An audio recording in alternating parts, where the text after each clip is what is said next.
தாரா தொலைக்காட்சி நண்பர்களே, வணக்கம். எல்லாம் எப்படி இருக்கிறீங்க? நல்லா இருக்கிறீங்களா? பேறு பெற்றோர் நிகழ்ச்சிக்கு உங்களை மகிழ்வோடு வரவேற்கிறேன். இன்றைய நாளிலே சென்னை நீலாங்கரை பகுதியிலே இருக்கக்கூடிய பேறு பெற்ற சகோதரி ஜலஜா அம்மா அவர்களை தான் இப்போ சந்திக்க போகிறோம். அவர்களோட ஒரு சில மணித்துளிகள் உரையாட போகிறோம், உறவாட போகிறோம், உடன் இருக்க போகிறோம். அவருடைய அனுபவங்கள் வழியாக நல்ல பாடங்களை கற்றுக்கொள்ள போகிறோம். ஆண்டவர் இயேசுவினுடைய அந்த இறை வார்த்தையை மறந்துடக்கூடாது. எளிய உள்ளத்தோர் பேறு பெற்றோர், ஏனெனில் விண்ணரசு அவர்களதே. விண்ணரசு அவர்களதே என்று ஆண்டவர் சொல்லியிருக்கிறார். அப்போ அந்த விண்ணரசை நாமும் உரிமையாக்கி கொள்ள வேண்டும் என்றால் எளிய உள்ளம் கொண்டவர்களாக நாம் மாற வேண்டும். அதற்கு ஜலஜா அம்மா நமக்கு உதவி செய்ய போகிறாங்க. அவருடைய பகிர்வின் வழியாக அவரோட பேசலாமா? வாங்க நிகழ்ச்சிக்குள்ள போகலாம்.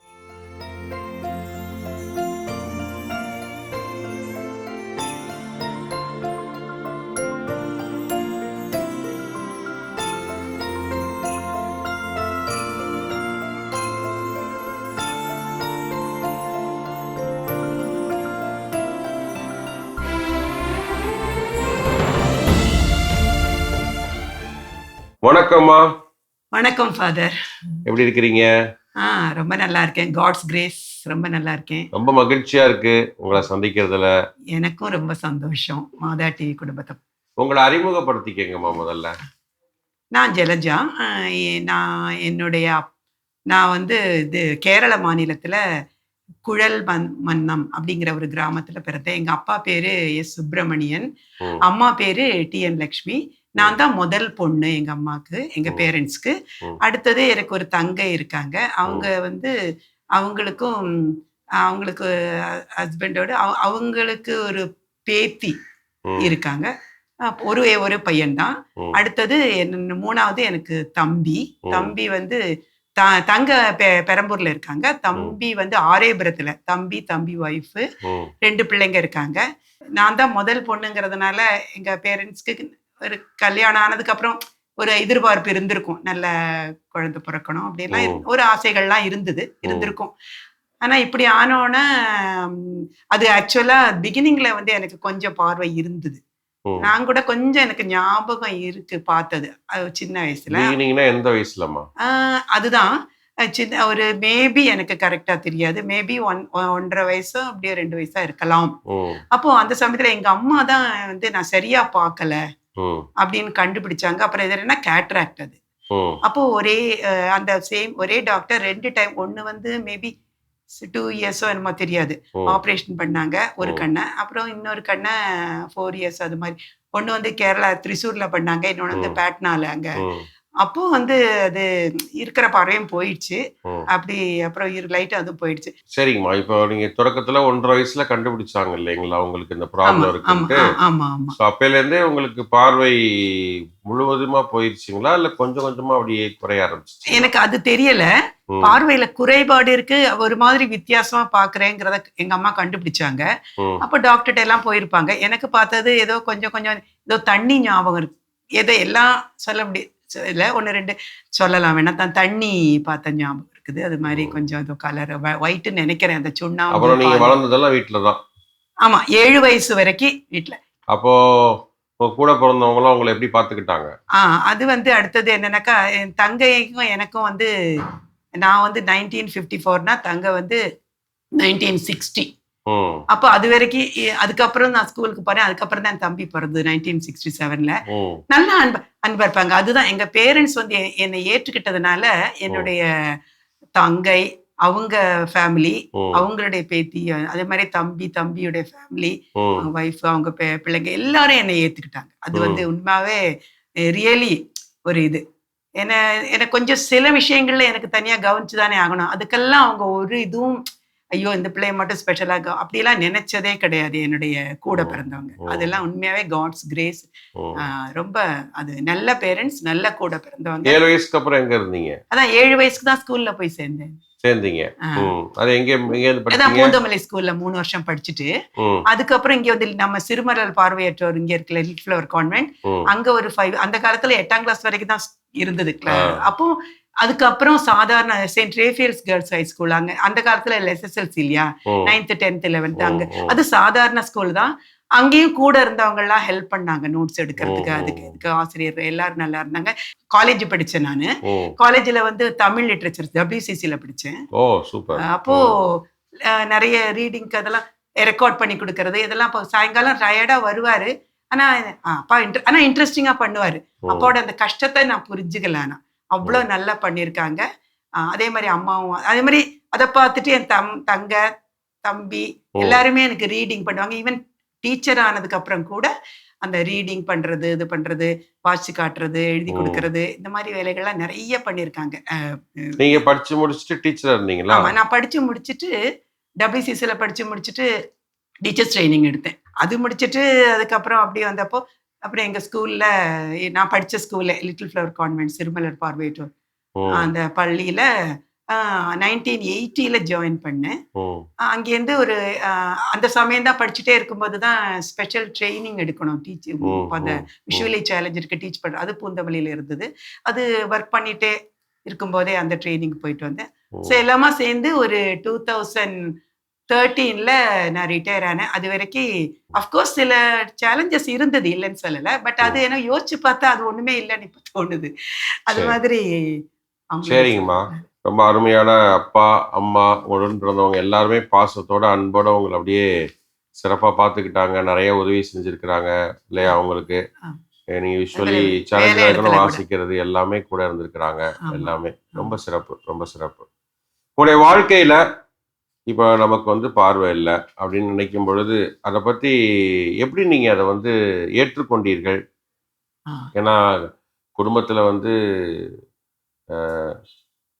கூட பிறந்தவங்க அவங்க சில விஷயங்களை வந்து நரேட் பண்ணுவாங்க, இப்படி இருக்கும் அப்படி இருக்கும்ட்டு அம்மா அப்பா சொல்லுவாங்க. அப்போ ஆட்டோமேட்டிக்காக உங்களுக்கு ஒரு ஏக்கம், எதிர்பார்ப்பு அப்படிங்கிறதுலாம் உருவாகும். அது எப்படி இருக்குமோ, இது எப்படி இருக்குமோ அப்படின்னு சொல்லிட்டு. பட் இருந்தாலும் அது ஒரு ஒரு ஏக்கமாகவே இருக்கும். ஸோ அந்த ஏக்கம் எப்படி இருந்துச்சு, அதெல்லாம் எப்படி கடந்து வந்தீங்கன்னு சொல்ல முடியுங்களா? எனக்கு முதல் காரியம் அது மாதிரி ஏக்கம் இருந்ததில்லை. எனக்கு அது என்ன கடவுளுடைய பெரிய கிரேஸ். நான் வந்து எனக்கு கண்ணு தெரியலன்னுட்டு கவலைப்பட்ட மாதிரி எனக்கு ஞாபகம் இல்லை, தெரியல. ஆனா அந்த பார்வை இல்லாததுனால சில சந்தர்ப்பங்கள்ல சில டிஃபிகல்டிஸ் வரும் இல்லையா, அந்த நேரத்துக்கு கண்ணு தெரியலைங்கிறது இல்லை, அந்த டிஃபிகல்டிஸ் சரியாகணுமே அந்த மாதிரி கவலை அதானே இருந்ததே தவிர, ஐயோ இதை பார்க்க முடியலையே அதை பார்க்க முடியலையே அந்த மாதிரி இதெல்லாம் எனக்கு இல்லை. அந்த மாதிரி எதுவுமே இல்லை. ரெண்டாவது எங்க வீட்டுல உள்ளவங்களும் எல்லாம் சொல்லியும் கொடுத்துருவாங்க, எனக்கு எப்படி வேணுமோ அப்படி சொல்லியும் கொடுப்பாங்க. அப்போ அப்படி இருக்கும்போது எனக்கு அந்த மாதிரியான ஒரு ஏக்கம் எதுவும் இல்லை. ஆனா அந்த டிபெண்டா இருக்கிறது கஷ்டமா இருக்கும். அப்படி அந்த மாதிரி ஐயோ நம்ம எப்படி இந்த வேலையை முடிப்போம், எப்படி அப்ப அந்த சமயங்கள்ல கஷ்டமா இருக்கும். பட் அது கண்ணு தெரியாததுனால கஷ்டம் அப்படின்னு நான் நினைக்கல. அது கஷ்டம், அது மேனேஜ் பண்ணினேன். அது மாதிரி. உங்களுக்கு கடவுள் கொடுத்த திறமை அப்படின்னா நீங்க எதை நம்புறீங்க? எனக்கு என்ன தேவையும் அது கொடுத்துருக்காரு. நான் ஒன்றும் பெரிய இது கிடையாது. வாட் எவர் ஐ நீட், ஏதாவது ஒரு ஸ்பெஷலைசேஷன் உங்களுக்கு இருக்கும். சொல்றேன், what ever I need God has given me. ஆனா பாடுவேன் ஓரளவு. ஓ சூப்பர். ஓரளவு பாடுவேன். மற்றபடி ஏதாவது எழுதிட்டெல்லாம் இருக்கேன். இப்போ எழுதுறது இந்த மாதிரி ஏதாவது கருத்துக்கள் ஏதாவது எழுதி, அது என்னன்னா நம்ம இப்போ நான் வந்து பேப்டிசம் எடுத்தது வந்து 2024 ஜூன் 29. அப்போ திருச்சபையில உள்ளவங்க சொல்றாங்க இல்லையா மாதாட்டி, நம்ம எல்லாருமே நற்செய்தியை பரப்பணும், அது எப்படி பரப்பினாலும் பரவாயில்ல, ஏதோ அது சம்மந்தப்பட்டது. அப்போ அதனால எனக்கு தோணுனதெல்லாம் சில சமயம் எழுதி நான் புக்கில் எழுதாட்டாலும் பரவாயில்ல, நண்பர்களுக்கோ அதுக்கோ யாருக்காவது எடுத்து கைண்ட்லி ஷேர் போட்டு விட்டுடுறது. ஸோ நம்மளால ஆனது அது செய்யலாம் அப்படிங்கிறது என்னோட ஒரு இது. நீங்க பாடுவேன்னு சொன்னீங்க, ஆனா உங்க குரலை கேட்கணும்னு ஆசையா இருக்குது, ஒரு பாட்டு பாடுங்க. மன்னவா உன் வாசல் தேடி ஓடி நான் வந்தேன், உன் முக தரிசனம் கேட்டேன், அன்பு கமழும் மென்மையான அனுபவம் எல்லாம் அழகு வாய்ந்த இனிமையா நினைவுகள் எல்லாம் உன்னிடந்தானே கூற முடியும், உன்னிடந்தானே பேச இயலும், உவந்து எல்லாம் கூற முடியும், கூற முடியும். மன்னவா உன் வாசல் தேடி ஓடி நான் வந்தேன், உன் முக தரிசனம் கேட்டேன். சூப்பர் சூப்பர், ரொம்ப அழகா பாடுனீங்க, கேட்கறதுக்கு நல்லா இருந்துச்சு. Thank you very much. சூப்பர்மா சூப்பர். அப்புறம் சொல்லுங்க, உங்களுக்கு வந்து சிலுவை பாதையில் எந்த சிலுவை பாதை உங்களுக்கு ரொம்ப பிடிக்கும்? அது 12வது ஸ்தலத்துல எனக்கு சேசுவன் திரு இருதயம் ரொம்ப பிடிக்கும். எங்க ஃப்ரெண்டு ஒருத்தர் உங்க ஆளுன்னு சொல்லுவாங்க. ஏன்னா அவர் அந்த வெள்ளிக்கிழமை அந்த சமயத்துல அவருடைய அருள்னால நிறைய நடந்திருக்கு. சேசுவன் திரு இருதயம் எனக்கு ரொம்ப பிடிக்கும். அப்போ அந்த பரடாஸ்தலத்துல தானே அவர் அவர் வந்து உயிர் விட்டதுக்கு அப்புறம் இந்த ஈட்டினால குத்துறாங்க இல்லையா, அப்ப அந்த குத்தி திறக்கப்படுது இல்லையா, அந்த ரத்தமும் நீரும் வருது இல்லையா, அதுக்காக எனக்கு ரொம்ப பிடிக்கும். அப்புறம் மத்த எல்லாமே ரொம்ப முக்கியமானதுதான். ஆனா உங்களுக்கு பிடித்தது வந்து இந்த விழாவில குத்தி திறக்கப்பட்ட அந்த 12வது ஸ்தலம் சேசுவன் திரு இருதயம் ரொம்ப பிடிக்கும். புனிதர்கள்ல உங்களுடைய பாதுகாவலரா யாரை வச்சிருக்கீங்க? டாமினிக் சாவியோ பிடிக்கும். இப்போ சப்போஸ் நீ இறந்து போறேனாக்கா நீ என்ன பண்ணுவேன்னு எல்லாத்தையும் கேட்டாங்க. அப்படி அவர்கிட்ட கேட்டப்போ நான் இப்ப என்ன பண்ணிட்டு இருக்கேனோ அதை பண்ணுவேன்னு சொன்னேன். எனக்கு அது ரொம்ப பிடிச்சது. நம்ம பயப்பட வேண்டிய, நம்ம பாட்டுல நம்ம வேலை செஞ்சுட்டே இருந்த போது கடவுளை எப்ப கூப்பிடுறாரோ கூப்பிட்டுக்கிட்டோம், அவ்வளவுதான். Super super super. அந்த பாயிண்ட் நான் சொன்னேன், அவர் தானாங்கிறது எனக்கு ஞாபகம் இல்லை, பட் அது மாதிரியான சரியான பாயிண்ட் தான். ரொம்ப அழகா சொன்னீங்க. அதுதான் தேவை நமக்கு. நம்முடைய வேலைகளை சரிவர செஞ்சிட்டு இருந்தோம்னா கடவுள் பாத்துக்குவார். அது அவருடைய அந்த அரவணைப்புக்குள்ள, அந்த சிறகுக்குள்ள அப்படியே இப்ப அம்மா இருந்தாங்கன்னா அப்படியே அவங்க மடியில படுத்துட்டோம்னா ஒண்ணுமே அனுபவம் பெருசா அம்மா நம்மளை காப்பாத்திடுவாங்க அப்படின்னு எண்ணம் தானே நமக்கு வரும், முக்கியமா சின்னதா இருக்கும்போது. சோ அது மாதிரி கடவுள் அந்த அவருடைய அரவணைப்புல அவருடைய மடியில அப்படியே படுத்துட்டு அவர் அப்படியே அடிச்சு படுத்து என்ன கேட்டா என்ன வந்தாலும் அதை அவர் பாத்துக்குவார். சோ அந்த ஒரு இதுலதான் நான் இந்த சேலஞ்ச்டு பீப்புள் அவங்கள வந்து இன்றைய மக்கள் வந்து அவங்கள எப்படி பார்த்துக்கணும் அப்படின்னு நீங்க நினைக்கிறீங்க? அதாவது முதல்ல வந்து அவங்கள அக்செப்ட் பண்ணிக்கணும். அது எல்லாருமே கடவுளுடைய பிள்ளைகள், எல்லாருமே தாயின் கருவுக்கு உருவாகிறதுக்கு முன்னாடியே ஆண்டவர் பிளான் பண்ணியிருக்காரு இல்லையா. சோ அவங்க எந்த சமயம் அது ஏன்னா இருந்துட்டு போட்டோம், கடவுள் கொடுத்ததுன்னு நினைச்சு ஏத்துக்கிட்டு கடவுளுக்காக செய்யறாங்க இல்லையா, அது இயேசு வழிதானே. அப்போ அது மாதிரி அது மாதிரி ஃபர்ஸ்ட் ஆஃப் ஆல் ஏத்துக்கணும். அப்புறம் அவங்களுடைய இழப்புகள் சொல்லி கொடுத்தா உடனே கத்துக்கலையே அப்படின்னு நினைக்க கூடாது. ஆமா, உங்களுடைய தினசரி அன்றாட செயல்பாடுகள் பத்தி சொல்லுங்கம்மா. காலையில எழுந்ததுல இருந்து இரவு உறங்க போகும் வரை. நான் வந்து 3 மணிக்கு எழுந்திருப்பேன் ஃபாதர். ஆனா சீக்கிரம் படுத்துருவேன். Early to bed and early to ரைஸ்ங்கிறாங்க இல்லையா. 3 மணிக்கு எழுந்துட்டு கொஞ்சம் சொந்த வேலை முடிச்சுட்டு லேசா அப்படி ஒரு எக்ஸசைஸ் நானும் பண்ணுனேன் அப்படிங்கிறதுக்காக ஒரு எக்ஸசைஸ். அவ்வளவுதான் நேரம். சும்மா கையை கால ஆட்டுறது, இப்படி எல்லாம் பண்றது அது மாதிரி. ஏன்னா அதுக்கப்புறம் எனக்கு நான் கொஞ்சம் ஸ்லோ வேலையெல்லாம் பண்ணிக்கிறதுக்கு 6:30 மணிக்கு மாஸ்க்கு ரெடி ஆகணும். 3 மணிக்கு எழுந்து அப்படி கொஞ்சம் எக்ஸசைஸ் எல்லாம் பண்ணிட்டு அப்புறம் என்ன பண்ண 6:30 மணிக்கு மாஸ்க்கு போவோம். அதுக்கு முன்னாடி மாதா டிவில கொஞ்சம் தமிழ் ரீடிங்ஸ் கேட்டுட்டு போய், இங்கிலீஷ் மாசிங்க, அப்ப தமிழ் ரீடிங்ஸ் மாத்திரம் கேட்டுட்டு அப்புறம் 6:30 மணிக்கு மாசம் நான் போயிடுவேன். மாசம் முடிஞ்சிட்டு இங்க வந்து சொந்த வேலைகள் இருக்கும், அப்புறம் பிரேக்ஃபாஸ்ட் இருக்கும், அது முடிச்சுட்டு ஒரு சொந்த கொஞ்சம் வாக்கிங் லேசா இந்த ஒரு 3 ரவுண்டு அது மாதிரி. அதுக்கப்புறம் மாதா டிவி கேட்கறதுக்கும் கொஞ்சம் அதுல ஒரு 11 மணிக்கு ஆராதனை அது கேட்கறது. அதுக்கப்புறம் வந்து இது கேட்டால நம்ம சொந்த வேலையை போட்டு விட்டுட்டு தான் கேட்கறது. அப்புறம் 12 மணிக்கு சாப்பிட்டாச்சுன்னா அப்புறம் கொஞ்ச நேரம் 1 to 2:30ங்கிற மாதிரி சேப்பிள் இருப்பேன். நான் நினைச்சுக்கேன் தூக்கம் வந்தாலும் பரவாயில்ல, ஆண்டவர் இங்கேயே படுத்து தூங்குறேன், பரவாயில்ல வந்து உட்காந்துக்கிறேன் அப்படின்னு. கடவுள்கிட்ட அவ்வளவு நம்ம எனக்கு அப்படிதான் பிடிக்கும். ஃப்ரீயா இருக்கணும், ரொம்ப இப்படிதான் உட்காந்து ப்ரேயர் பண்ணணுங்கிறது எனக்கு. அப்போ அங்க சும்மா அப்படியே அங்க கொஞ்சம் நேரம் இருந்துட்டு கொஞ்சம் ப்ரேயர் பண்ணிட்டு கொஞ்சம் பாட்டெல்லாம் கேட்டுட்டு 2:30 மணிக்கு அப்புறம் டீ வந்துடும். அதுக்கப்புறம் அப்படி சொந்த வேலைகள்லாம் முடிச்சுட்டு கொஞ்சம் மாதா டிவில ஏதாவது கேட்டுட்டு அப்புறம் 6 மணி நாங்கள் 6 மணிக்கு லஞ்சு இது டின்னர் இருந்துரும். எல்லாம் முடிச்சுட்டு அப்புறம் எல்லாம் முடிச்சு என் வேலையெல்லாம் முடிச்சுட்டு முடிஞ்சா 8 மணி ஜெபமாலை பார்ப்பேன் ஃபாதர். கேட்பேன். இல்லைன்னா கொஞ்சம் படுத்துட்டேன்னா தூங்கிடுவேன். ஏன்னா நான் சீக்கிரம் எழுந்திருக்கு நான் நினைப்பேன், ஏன்னா மாசுல போய் தூங்குறத விட நம்ம சீக்கிரம் தூங்கிட்டா நல்லதுதான் சூப்பர் சூப்பர். அப்படின்னு நினைச்சிட்டு ஸோ நான் அந்த மாதிரி என்னோட எவ்ரிடேஸ் ஆக்டிவிட்டிஸ் இப்படி போயிட்டு இருக்குது. அடுத்து பார்த்தீங்கன்னா, இப்ப நீங்க இருக்கிற இல்லத்த பத்தி சொல்லுங்களேன். எப்படி உங்க வீட்ல இருந்து படிச்சீங்க, படிச்சுட்டு அங்க இருந்தீங்க. அப்புறம் எப்படி இங்க வந்தீங்க? உங்களோட லைஃப் இங்க எப்படி போயிட்டு இருக்கு? அதெல்லாம் சொல்லுங்க. அதாவது ஆக்சுவலா எங்க வீட்ல எங்க பேரண்ட்ஸ் வந்து நானு இயேசுவ வணங்குறத பத்திக்கு அப்ஜெக்ஷன் கிடையாது. ம். பிகினிங்ல கொஞ்சம் அப்படி இருந்தா கூட ஃபுல்லா அப்புறம் ஃபுல் சப்போர்ட். நான் வந்து மாஸுக்கு கிறிஸ்மஸ் மாஸுக்கு, ஈஸ்டர் மாஸுக்குலாம் எங்க லிட்டில் ஃப்ளவர் கான்வென்ட்டுக்கு போவேன். ம். அப்ப எங்க அப்பா நான் போவேன். இல்லாட்டா அப்பா மாஸ் முடிஞ்சுட்டு அடுத்த நாளைக்கு சண்டே வந்து கூட்டிட்டு வருவாரு. அது மாதிரி ஒரு சாப்பிட நீங்க ஜெபம் பண்ணிக்கோன்னு எங்கிட்டயும் ப்ரேயர் பண்ணிக்க சொல்லுவாங்க பேரண்ட்ஸு. எல்லாருமே சொல்லுவாங்க. ஸோ அப்படியே இருந்துச்சு. அதுக்கப்புறம் எனக்கு இப்போ ஆசை இருந்துச்சு. இப்போ சரி இருப்போம். முதல்ல கொஞ்சம் அவசரப்பட அப்புறம் அம்மா போனதுக்கப்புறம் நான் சொன்னேன். என்னுடைய சொன்னேன் வீட்ல. ம். ம். அப்போ "நீ இங்கேயே இருந்து ப்ரேயர் பண்ணலாம். ஆட்டோ அரேஞ்ச் பண்ணி தரலாம். போகலாம் ப்ரேயர்." "இல்ல எனக்கு இது கரெக்ட்டா போ முடியாது. ஏன்னா ஆட்டோலாம் சில சமயம் கிடைக்கும், கிடைக்காது. கஷ்டம். அ அதனால சரி அப்ப நீ எங்க இருந்தாலும் இருந்துக்கோ பரவால்ல. ஆனா கஷ்டப்பட்டுட்டு இருக்கக்கூடாது." அப்படி எப்படி பார்த்தாங்க. இந்த இடம் எங்க வீட்ல உள்ளவங்களுக்கு ரொம்ப பிடிச்சிருந்தது ஃபாதர். சூப்பர். பிடிச்சிருந்தது. சரி வந்தோம். அது உண்மையா சொல்லணும். நான் ஷேர் பண்ணத்தான் வேணும். அது கடவுளுடைய அருள். அதாவது எப்படின்னா, சாதாரணமா இங்க புக் பண்ணணும் ஃபாதர். அப்படிதான். ஏன்னா, இடம் இருந்தா தானே அவங்க குடுக்க மாட்டேன்னு சொல்லவே மாட்டாங்க. ஆமா, ஆமா, ஆனா ஆமா. புக் பண்ணினா தான் ஒருத்தர் போக அப்படிதான் கிடைக்கும். அதுதான், ம். அதுதான். அது. அப்போ அப்படி இருக்கும்போது ஒரு சண்டே என் தம்பி ஆ நான் நினைக்கிறேன் செப்டம்பர் 24ன்னு நினைக்கிறேன். ஞாபகம் இல்ல. சண்டே சரி இங்க பார்ப்போம்னு பார்த்துட்டு வந்துட்டு இடம் இருந்திருக்குன்னு சொன்னாங்க. சரி ம். வந்துட்டு அப்புறம் சாயங்காலம் வந்தோம். வந்துட்டு பார்த்துட்டு அப்புறம் மதரும் வந்தாங்க. பார்த்துட்டு மதர் ஒரு வார்த்தை சொன்னாங்க ஃபாதர். ம். இதுவே ஷீ இஸ் காட்ஸ் சைல்டு. சொல்லிட்டு அவங்க என்ன எடுத்துக்கிட்டாங்க ஃபாதர். அது சூப்பர். ரியலி அப்படி எடுத்துக்கிட்டதுனால தான் அவங்க டாட்டர்ஸ் ஆஃப் கமிலஸ், அதாவது கமிலஸ், செயின்ட் கமிலஸுடைய புதல்வியர்கள் சொல்றோம் இல்லையா? ஆமா, ஆமா, ஆமா. இந்த சபையினர் வந்து ஒரு ஆன்மாவ சேவ் பண்ணிட்டாங்க. ஏன்னா, அதுக்கப்புறம் தான் என்னால பேப்டிசம் எல்லாம் எடுக்க முடிஞ்சது. எல்லாம் எனக்கு வந்து என்னுடைய நான் ஆனா எப்பவும் என்னுடைய இதுக்காக தான் நான் இங்க இருக்கிறது. மற்றபடி வீட்ல எனக்கு ஒண்ணும் வீட்ல தான் இருக்கிற மாதிரி தான். நினைச்சா வீட்டுக்கு போவேன். நினைச்சா தங்க வீட்டுக்கு போவேன். எல்லாம் பண்ணுவேன். ஆனா இங்க பிரேயருக்காக மட்டும் தான் மெயினா இங்க இருக்கிறது.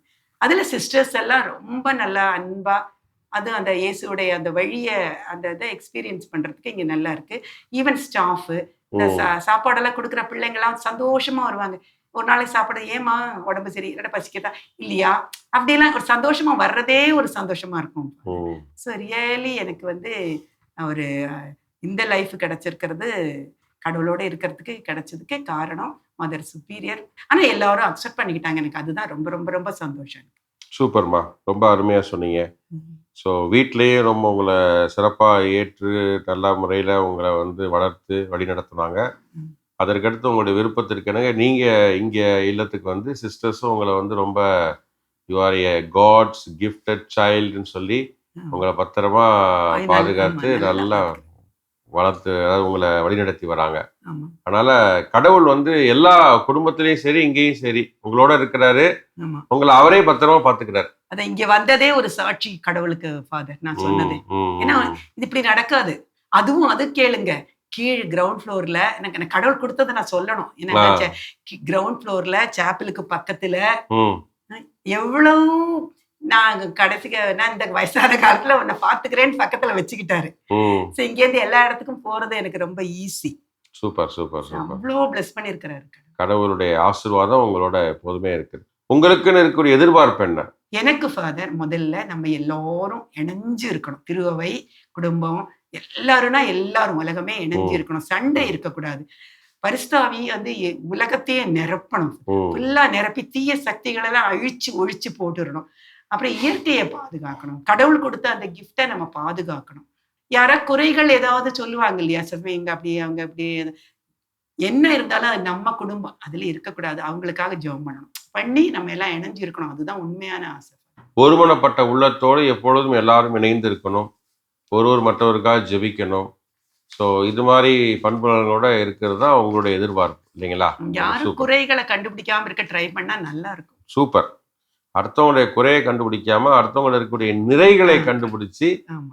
அதில் வளருவதற்கு நம்ம எப்படிலாம் உதவி செய்யலாம், கூட இருக்கலாம் அப்படின்றத நம்ம பார்க்கணும். அதுக்கு ஹோலி ஸ்பிரிட்ட பிரேயர் பண்ணி கேட்கணும் நம்ம. சூப்பர். நம்மளால முடியாது. தூய ஆவியானவருடைய அருள் கொடை அருள் கொடை. வரம் வேணும், நமக்கு வேணும். கட்டாயம். இதெல்லாம் என்னோட அனுபவத்துல நான் சொல்றேன். இப்ப நீங்க இருக்கக்கூடிய இந்த இல்லத்துல உங்களோட பல பேர் வாழ்ந்துட்டு இருக்கிறாங்க இல்லைங்களா? ஆமா. அருட் சகோதரிகள் உங்களை சிறப்பா ஆமா பாத்துக்கிறாங்க. ஆமா இங்க இல்லத்துல உங்களோட பல பேர் வாழ்ந்துட்டு இருக்கிறாங்க. ம். அவங்களுக்கும் உங்களுக்கு இடைப்பட்ட உறவு நிலையில எப்படி இருக்குது? ஒருத்தர் எப்படி நீங்க உதவி செஞ்சுக்கிறீங்க? அதாவது ஃபாதர் எப்படின்னாக்கா எல்லா ஆண்டிஸும் வந்து ரொம்ப நல்லா இருப்பாங்க. ரொம்ப யூ ஆர் இன்ஸ்பிரேஷன் அப்படின்னு வந்த புதுசுல எல்லாம் சொல்லியிருக்காங்க. இடையில கூட சொல்லியிருக்காங்கன்னு நினைக்கிறேன். சூப்பர். எல்லா ஆண்டிஸும் ரொம்ப அங்கிள்ஸும் ரொம்ப நல்லா இருப்பாங்க. பட் அவரவர் வேலை அவரவர் ரூம்ல இருக்கிறதுனால ரொம்ப உதவிக்குன்னுட்டு ஒரு அவசியம் மாதிரி வரல. இல்ல எனக்கு இதுல என்னன்னா சொன்னாங்கல்ல, யூ ஆர் an inspiration அப்படின்னு உங்களை சொல்லியிருக்கிறாங்கல்ல, ஆமா. ஏன் அப்படி சொன்னாங்க? அது எனக்கும் தெரியல. கேட்டிருப்பீங்கல்ல நீங்க. நான் கேட்கல. தேங்க்யூன்ட்டு வந்துருவேன். அப்ப நீங்க வந்து ஒரு பிறருக்கு ஒரு தூண்டுகோலா இருக்கிறீங்க அப்படின்னு சொல்றாங்க ஃபாதர். ஓகே இருந்தா தாழ்ச்சி. இதுதான் தாழ்ச்சி. கடவுளுக்கு விருப்பப்பட்டதே என்னன்னா அந்த தாழ்ச்சியோட இருக்கிறதா. Super super. அருமைமா, அருமை அருமை. ஏதாவது யாராவது புகழ்தான் கிரெடிட் கோஸ் டு காட், அவ்வளவுதான். சூப்பர். இப்போ சிலுவை பாதையெல்லாம் வாசிக்கும் போது நானும் வாசிப்பேன் பிரெயில்ல எழுதி. அப்போ ரொம்ப நல்லா இருந்தது எல்லாரும் சொல்லுவாங்க. சிஸ்டர்ஸ் ஆண்டிஸ் எல்லாரும் சொல்லுவாங்க பொதுவா. எல்லாம் கிரெடிட் கோஸ் டு காட். இன்றைய தலைமுறைக்கு, இன்று வாழக்கூடிய தலைமுறைக்கு நீங்க என்ன சொல்ல விரும்புறீங்க? இயற்கையை பாதுகாக்கணும் ஃபாதர். அதுதான் தலைமுறை. முதலில் இயற்கையை பாதுகாக்கணும். ரொம்ப ஏன்னா அது ரொம்ப கஷ்டப்படுறோம் நம்ம. அதனாலதான் இந்த வயநாடுல எல்லாம் அந்த இதுக்கு ரொம்ப கிரீட்னால தானே அந்த பேரழிவு அந்த ஸ்லாண்டிங் சரிவா இருக்கிற இடத்துல எல்லாம் கட்டடம் கட்டக்கூடாதான் சொன்னாங்க. அங்கெல்லாம் ஏன் கட்டினாங்க? அங்க இது பண்ணா நிறைய லாபம் கிடைக்கும் அப்படி இப்படின்னு கடைசியில அடி வாங்குறது நம்ம தானே அடி வாங்குறோம். அப்போ அது வந்து அந்த ஆசை ஓவரா இருக்கு. பாறைகள் எல்லாம் பேராசை பெரு நஷ்டம். பாறைகள் எல்லாம் உடைச்சு எடுத்திருக்கிறாங்க. அதெல்லாம் எவ்வளவு கேரளால எல்லாம் இப்படி நல்லா இருக்கும் மழையெல்லாம் வந்து. அதனால நீங்க இயற்கையே நேசிக்கணும். பேராசை பட்டோம் அப்படின்னா இயற்கையே நமக்கு தண்டனை கொடுக்குற மாதிரி நமக்கு தான் அழிவு வரும். நம்ம தான் இதெல்லாம் இது பண்ணணும். ஸோ அருமையான செய்தி கொடுத்துருக்கிறீங்க. ரொம்ப சிறப்பு. உண்மையிலே இன்றைய நாளில் உங்களை சந்திச்சு உங்கள்கிட்ட பேசும் பொழுது நிறைய நல்ல விஷயங்கள் புரிஞ்சுக்கிட்டேன். என்னன்னா ஒரு நிறைவு, உங்கள்கிட்ட பார்க்கும் பொழுது ஒரு நிறைவு இருக்கு, ஒரு மகிழ்ச்சி இருக்குது. ஓகேங்களா? கடவுளை வந்து நீங்க முழுமையா நம்புறீங்க, கடவுளை முழுமையா ஏற்றுக்கொண்டீங்க, அந்த கடவுளுக்கு உகந்த மாதிரி வாழணும் அப்படின்ற முயற்சியில நீங்க உங்களை அர்ப்பணித்து இருக்கிறீங்க. அதனால மிகப்பெரிய உந்துதலா நீங்க இன்று நம்முடைய மாறா தொலைக்காட்சி அன்பர்களுக்கு இருக்கிறீங்க. அது எங்களுக்கு பெருமையா இருக்கு. அதனால் உங்களை சந்தித்து உங்களிடமிருந்து ஒரு சில மணித்துளிகள் உங்களுடைய அனுபவங்களை பெற்றுக்கொண்டது எங்களுக்கு மிகப்பெரிய ஊக்கமா இருந்துச்சுமா. அதனால ரொம்ப நன்றி உங்களுடைய பகிர்வுக்கு. உங்களுக்காக நாங்கள் எப்பொழுதும் ஜெபிப்போம். ஒரு ரிக்வெஸ்ட் ஃபாதர், என்னுடைய அதாவது இங்க வந்ததுக்கு அப்புறம் தான் என்னை சுத்தி அன்பு உள்ளங்கள் நிறைய இருக்காங்க. அது கைமாறு கருதாத அன்பு உள்ளங்கள். இவங்க எல்லாம் குடும்பத்துல இருந்து இந்த இல்லம் வரைக்கும் ஸ்கூல் வரைக்கும் எல்லா இடத்துலயும் ஒரு செகண்டே நீங்க எல்லாருமே இங்க வந்திருக்கிறவங்க எல்லாருமே ஒரே ஒரு வார்த்தை இந்த அன்புள்ளங்களை ஆசீர்வதியும் கடவுளேன்னு சொல்லிட்டா போதும் மனசுல. அது நான் கேட்கிறேன். இந்த நிகழ்ச்சியை பார்க்குறவங்க கூட உங்களுடைய கருத்தை ஏற்றுக்கொண்டு இந்த இல்லத்துல இருக்கக்கூடிய ஒவ்வொருத்தருக்காக அவங்க ஜெபிப்பாங்க. இந்த இல்லத்துல இருக்கவங்க கடவுள் ஆசீர்வதிக்குன்னு கட்டாயமா வேண்டிக்குவாங்க. சரிங்களா? ஸோ ரொம்ப மகிழ்ச்சி. உங்களுக்கும் உங்களுடைய பெற்றோருக்கும் உங்களுடைய உடன் பிறப்புகள் ஒவ்வொருவருக்கும் எங்களுடைய வாழ்த்துக்கள், நன்றிகளை தெரிவிச்சுக்கிறோம். உங்களை சிறப்பா பராமரிக்கக்கூடிய இந்த அருட் சகோதரிகளுக்காக நாங்க சிறப்பான நன்றிகளை தெரிவிச்சுக்கிறோம். கூட வேலை செய்தவங்களே ஆசீர்வதிங்க. அதே போல இங்க வந்து உங்களுக்கு உடன் இருந்து பணியாளர்களா இருக்கக்கூடிய அவர்களையும் நம்ம மறக்க முடியாது. ஏன்னா எப்போ எது தேவையோ அப்பெல்லாம் அவங்க கூட இருந்து உங்களுக்கு உதவி செஞ்சுட்டு இருக்கிறாங்க. நல்ல கடவுள் ஆசீர்வாதம் அவங்களுக்கும் உண்டு. ஒட்டுமொத்தமா கடவுள் உங்களை சிறப்பாக மகிழ்ச்சியாக வைத்திருக்கிறார். நீங்களும் கடவுளை ஆழமாக நம்பி அவருக்கு உகந்த வாழ்க்கையை வாழ முயற்சி எடுத்துட்டு இருக்கிறீங்க. அதனால எங்களுக்கு மகிழ்ச்சியா இருக்கு, பெருமையா இருக்கு. மாறா தொலைக்காட்சியின் சார்பாக நெஞ்சார்ந்த நன்றிகளை உங்களுக்கு சொல்லிக்கிறோமா. நன்றி நன்றி. நானும் தொலைக்காட்சிக்கு நன்றி சொல்லிக்கிறேன். சுருக்கமா அதுதான் சொல்ல தெரியுது இப்போதைக்கு. உங்களுடைய பணி கடவுளுடைய அருள்ல கடைசி வரைக்கும் நடக்க எந்த சேலஞ்சுக்கு வந்தாலும் எல்லாத்தையும் தாண்டி போறதுக்கு பரிசுத்தாவியார் அருள் கொடுக்கணும். அதுதான் என்னோட விஷ். நன்றிங்கம்மா, நன்றி. என்ன மாறா தொலைக்காட்சி அன்பர்களே, எப்படி இன்றைய நாளில் ஜலஜாமோட பகிர்வு உங்களுக்கு இருந்தது? கட்டாயம் பிடிச்சிருக்குன்னு நாங்கள் நம்புகிறோம். ஏன்னா ஒரு சில மணித்துளிகள் தான் அவரோட உரையாடணும், உறவாடணும், உடனிருந்தோம். எப்படிப்பட்ட அனுபவங்கள் பகிர்வின் வழியாக நம்ம தெரிந்துக்கிட்டோம் இல்லைங்களா? கடவுளுக்கென்று நேரம் ஒதுக்கி அவரோடு உடன் இருக்கிறாங்க. அதே போல இயற்கையை நேசிக்க வேண்டும், எல்லாரையும் புரிந்து கொண்டு செயல்பட வேண்டும் என்ற அருமையான எதிர்பார்ப்பு. அது மட்டும் அல்ல, எல்லாரையுமே அவங்க வந்து பாசிட்டிவாக தான் பார்க்குறாங்க, குறையுள்ளவர்களாக பார்க்கல. எல்லாருமே நிறையுள்ளவர்களாக பார்த்து அவர்களுக்கு வாழ்த்து தெரிவிக்கிறாங்க, பிறருக்காக ஜெபிக்க சொல்லி வலியுறுத்துறாங்க. ரொம்ப அழகான ஒரு குணம் உள்ளவர்களாக இருக்கிறாங்க. அதனால தான் சொல்கிறேன், ஜலஜா அம்மா பேறு பெற்ற சகோதரி, கடவுளுடைய பார்வையில் ஆசீர் பெற்ற சகோதரி. அவர்களுக்காக நம்ம சிறப்பாக ஜெபிக்கணும். அவரிடமிருந்து கற்றுக்கொண்ட பாடங்களை நாம் வாழ்வாக்கி நாமும் பேறு பெற்றவராக மாறணும். சரிங்களா? பாரா தொலைக்காட்சி அன்பர்களே, மீண்டும் மற்றும் ஒரு பேறு பெற்றோரை சந்திக்கும் வரை உங்களிடமிருந்து நாங்கள் விடைபெறுகிறோம். இயேசுவுக்கே புகழ், இயேசுவுக்கே புகழ், இயேசுவுக்கே நன்றி, இயேசுவுக்கே நன்றி. மரியே வாழ்க.